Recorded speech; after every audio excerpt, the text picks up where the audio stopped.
In the early 1900s, people weren't afraid of dying. They were afraid of being buried alive. This fear to phaphophobia was so intense that it led to inventions, patents, and even volunteers. One of them was a man named Benton, a Kentucky local who agreed to be buried alive in a coffin as a test, as a public demonstration, and it nearly killed him. At the turn of the 20th century, newspapers were full of horror stories, people waking up in coffins, scratch marks on the inside of lids, bodies found face down in exhumed graves. In response, inventors began designing so-called safety coffins. They included ventilation pipes, alarm systems, even flags and bells the buried could trigger from below. To prove his model worked, Benton volunteered for a demonstration in 1905. The plan: bury him in a coffin equipped with an air tube and a speaking pipe. He would remain underground for several hours, communicating with people above. At first, all went smoothly.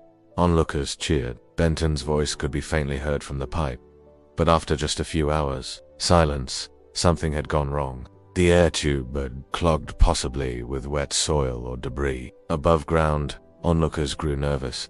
Benton stopped responding. A rescue team began frantically digging. When they opened the coffin, they found him unconscious, barely breathing, his skin pale and cold. He survived. The stunt was meant to prove that safety coffins could save lives. Instead, it became a warning. Even the best designs couldn't guarantee survival underground.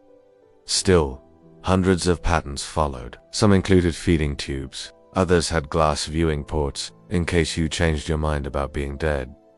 Benton's near-death test didn't end the coffin craze, but it made one thing clear: there's no such thing as a safe grave.